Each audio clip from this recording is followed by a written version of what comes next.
सृष्टि मंगलम प्रणीता जिन धन प्रभाविका वात्सल्य मूर्ति परम पूज्या गणिनी आरिका श्री 105 सृष्टि भूषण माता जी के मंगलाशीष एवं प्रेरणा से संचालित संस्थाएं श्री आदि सृष्टि मंगलम, श्री महावीर जी, सृष्टि मंगलम फाउंडेशन, श्री सम्मेद शिखर जी, श्री आदि सृष्टि धन प्रभावना समिति दिल्ली, सृष्टि मंगलम सेवा समिति, श्री महावीर जी, आहार, औषध, अभय एवं ज्ञान। शास्त्रों में वर्णित है यह 4 प्रकार के दान जिनसे होता है प्राणी मात्र का कल्याण। परम पूज्य वात्सल्य मूर्ति जिन धन प्रभाविका आरिका रत्न श्री 105 सृष्टि भूषण माता जी की मंगल प्रेरणा एवं आशीर्वाद से सृष्टि मंगलम सेवा समिति द्वारा बच्चों की शिक्षा, असहाय गरीबों को इलाज एवं रोजगार प्रदान कर की जा रही है अद्भुत धन प्रभावना।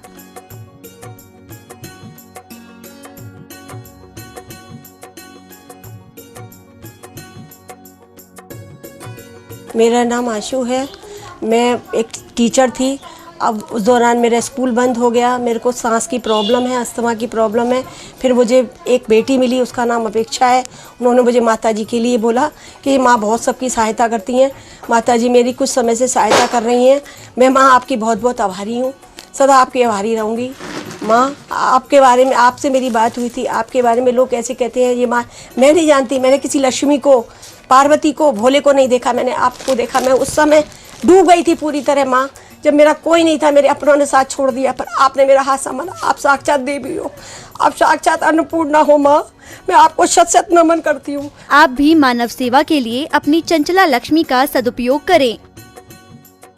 परम पूजनीय वात्सल्य मूर्ति जिन धन प्रभाविका आरिका रत्न श्री 105 सृष्टि भूषण माता जी की मंगल प्रेरणा एवं आशीर्वाद से अतिशय क्षेत्र श्री महावीर जी में विगत वर्षों से संचालित है चतुर्विध संघ की आहार व्यवस्था, जिसमें आहार, विहार, पिच्छी, कमंडल, वस्त्र, शास्त्र, औषधि दान आदि व्यवस्था सुचारू रूप से निरंतर की जा रही है। महादान, आहार दान जैसे पुनीत कार्य से जुड़कर आप भी घर बैठे धर्म लाभ ले सकते हैं। तो आप भी मात्र 2100 रुपए राशि से एक दिवसीय आहार व्यवस्था में अपनी चंचला लक्ष्मी का सदुपयोग कर पुण्य का अर्जन करें। एक दिवसीय आहार व्यवस्था 2100 रुपए, सामान्य सदस्यता 1 वर्ष 11,000 रुपए, सामान्य सदस्यता 2 वर्ष 21,000 रुपए, सदस्यता 31,000 रुपए, विशिष्ट सदस्य 51,000 रुपए, अति विशिष्ट सदस्य 71,000 रुपए, संरक्षक 1,11,000 रुपए, शिरोमणि संरक्षक 2,51,000 रुपए। माता जी के मंगल आशीर्वाद एवं प्रेरणा से संचालित सृष्टि मंगलम सेवा समिति द्वारा मानव सेवा के कार्य से आज ही जुड़ें और करें महापुण्य का अर्जन। आप अपनी दान राशि निम्नलिखित खाता संख्या में जमा करा सकते हैं। सृष्टि Mangalam Seva Samiti, account number 011901000324229, bank of Baroda, IFSC code BARB 0SHRIMA, branch Shri Mahavir ji Punjab national bank, account number 021-200-101177-277, IFSC code PUNB 0021200। आपके द्वारा दी गई सहयोग राशि की रिसिप्ट प्रदान करने हेतु संपर्क करें 9376571003 9376571001। सृष्टि मंगलम सेवा समिति से जुड़ने वाले सदस्यों का नाम एवं फोटो जिनवाणी चैनल पर प्रसारित किया जाएगा।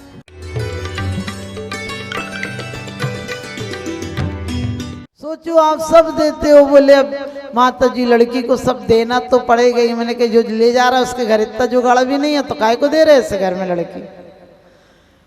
आप ध्यान रखना, बेटियों को वो संस्कार देना जो मनोवती की माँ ने मनोवती को दिए थे, जनक ने सीता को दिए थे, सोमा की माँ ने सोमा को दिए थे, और हर माँ ने अपनी बेटियों को वो संस्कार दिए थे कि जो कि घर में आकर कल्याणी बन गई, जंगल में मंगल कर दिए।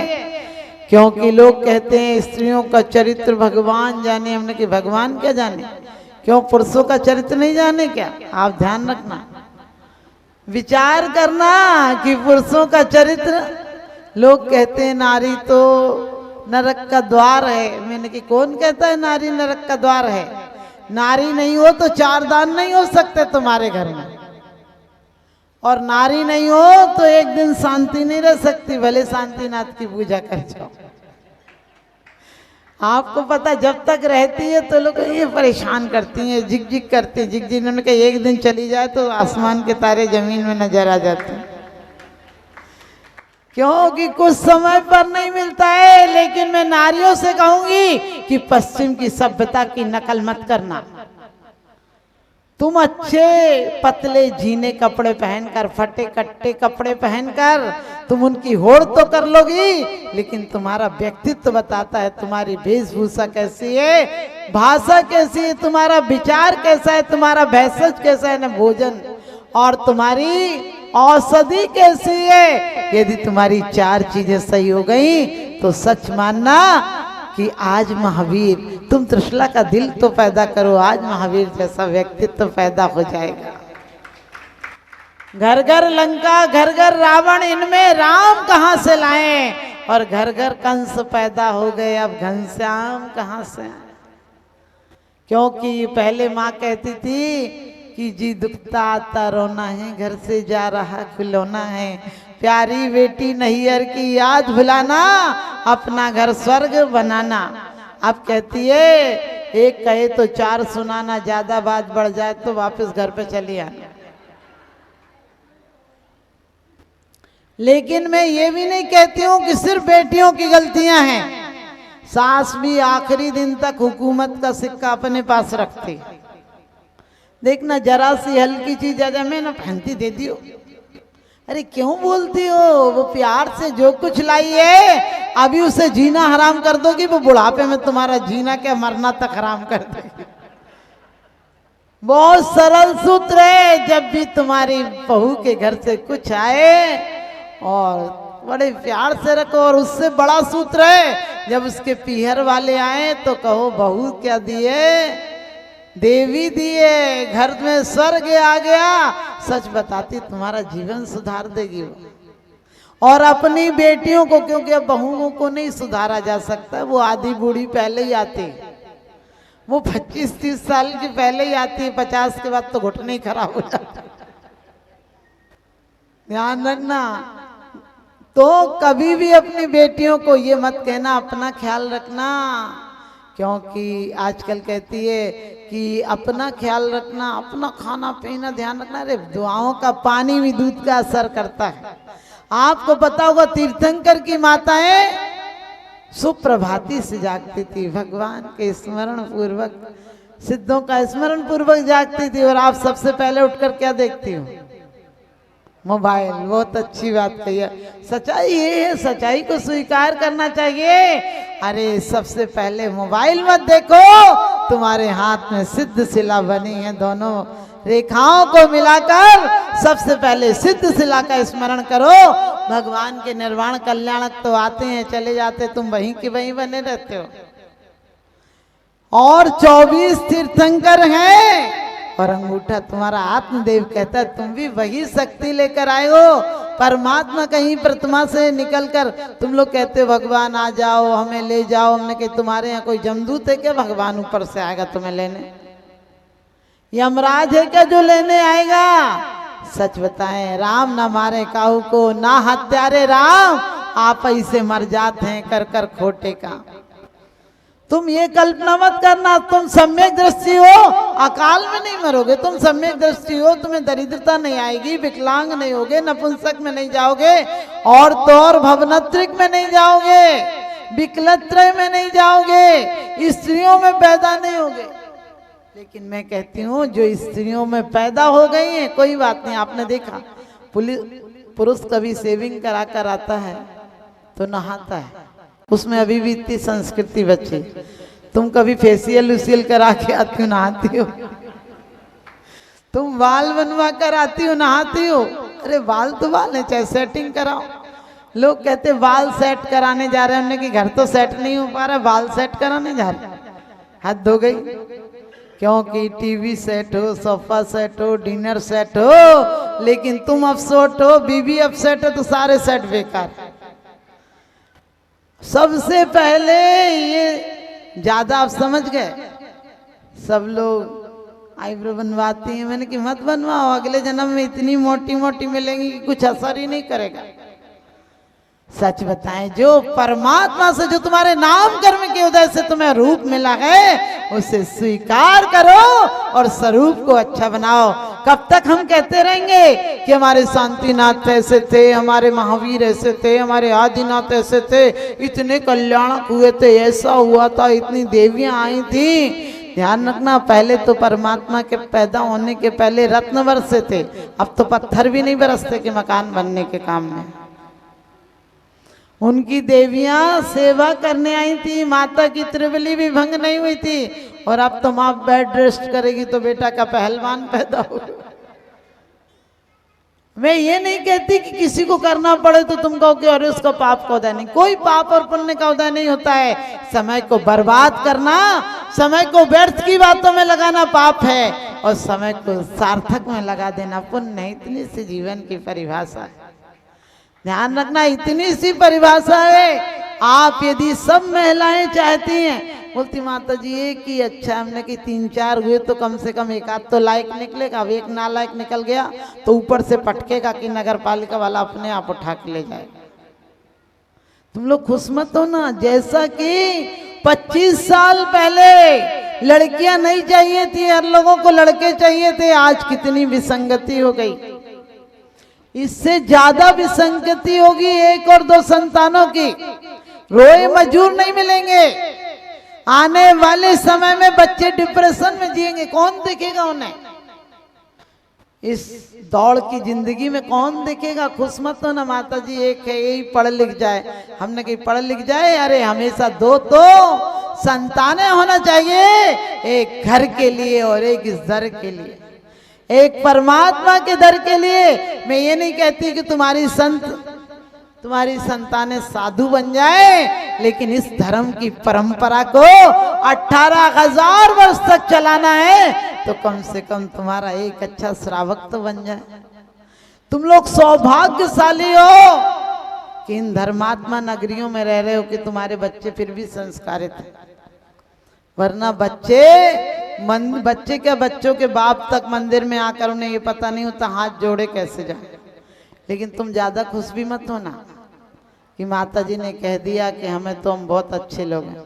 अरे तुम बाहर से बहुत अच्छे हो गए, लेकिन जिस दिन तुम्हारे चित्त सुंदर हो जाएंगे, मुझे बड़ी खुशी होती जब मंदिरों में आपको इतनी संख्या में देखती हूँ। लेकिन मुझे बड़ा दुख होता है जब आपको मंदिर में तो देखती हूँ, लेकिन आपके अंदर मंदिर नहीं दिखता है। ध्यान रखना, हमारे दिल बिल्कुल बेईमान हो गए हैं। ऑटो पर भगवान की माला चलती है और अंदर माल की बात चलती है। यहाँ भी लगता है क्या मिल देंगे तो क्या मिलेगा। अरे कम से कम 2 काम किसी दूसरों से मत करवाना, प्रेम और परमात्मा की आराधना। प्रेम और पूजा कभी दूसरों से मत कराना, और दिलों में बच्चों को वो संस्कार दो कि यहाँ आकर उन्हें सिर्फ परमात्मा बनने का ख्याल आए। तप करते यौवन गयो, द्रव्य गयो मुनिदान, और प्राण गए सन्यास में, तीनों गए न जान। जन्म सबको मिलता है, लेकिन जीवन किसी किसी को मिलता है। जिन्हें जीवन मिलता है उनकी हम पूजा करते हैं। जन्म तो निगोदिया को भी मिलता है, हमसे ज्यादा जन्म मिलता है। और आप कहते हो कि जन्म जरा मृत्यु विनाश न है। आप ध्यान रखना, इनका जन्म भी सार्थक हो गया। तीर्थंकरों का जन्म भी सार्थक हो जाता है। आओ तो ऐसे आओ कि आना बाकी ना रहे हो, जाओ तो ऐसे जाओ कि जाना बाकी ना रहे। अनशन ऊनोदर व्रत परिसंख्यान रस परित्याग विविक्त सयासन, काहे के लिए शादी तुम भी करती हो? जब गुस्सा में रहो तो खाना नहीं खाती हो, लेकिन वो तप नहीं है। पेपर का टाइम होता है या बिजनेस का बहुत अच्छा सीजन चल रहा हो तो थोड़ा बहुत खाकर आप लोग चले जाते हैं, लेकिन वो तप नहीं है। महिलाएं कभी गुस्से में आकर खाना छोड़ दें, वो रस परित्याग नहीं है। पेपर के समय बच्चा पढ़ते पढ़ते सो जाए, ये विविक्त सयासन नहीं है। लेकिन सबके पीछे प्रेम और अहिंसा है तो समझ लेना तुम्हारे कल्याणक मनाना सार्थक हो गए। और निर्वाण कल्याणक अभी तक तुमने निर्वाह किया है। लोग कहते जीवन काट रहे हैं, निर्वाह ढो रहे हैं, निर्वाह किया है, निर्माण किया है, मकानों का निर्माण किया, धर्मशालों का निर्माण किया, मंदिरों का निर्माण किया, निर्माण किया, लेकिन निर्माण की कोई तैयारी नहीं की। निर्माण की कोई तैयारी नहीं की। कोई बात नहीं, घर नहीं छोड़ पाओ तो घर में रहते हुए क्या, घर में मत रहना, अपने अंदर में रहना, परमात्मा की भक्ति में रहना। क्योंकि पुण्य और पाप में यही अंतर है। जो मिथ्या दृष्टि वो परमात्मा के दरबार में गृहस्थी मांगने आता है, और जो सम्यक दृष्टि है वो परमात्मा के दरबार में भी गृहस्थी से मुक्ति की भावना भाने आता है। तो आप सब भगवान का निर्वाण कल्याणक मना रहे हैं, अपने निर्वाण की चिंता नहीं की तो वास्तव में तुम्हारा निर्वाण सार्थक नहीं हुआ। तो आप सबसे यही कहूंगी कि अपनी बेटियों को बहुत संस्कार दे के भेजना, क्योंकि आपको पता है फेरों में 6 फेरों में लड़की आगे होती है, 7वें में लड़के को आगे कर देती है। वो कहती है यदि मैं गृहस्थी में रहकर सिर्फ गृहस्थी के काम करूंगी, कोई धर्मानुराग नहीं रहेगा, धर्म प्रवृत्ति नहीं रहेगी, तो मैं 6वें नरक तक जाऊंगी। लेकिन मैं क्यों अकेले जाऊं, तू मुझे लेके आया है, तू 7वें तक जाना, मैं 6वें तक जाऊंगी।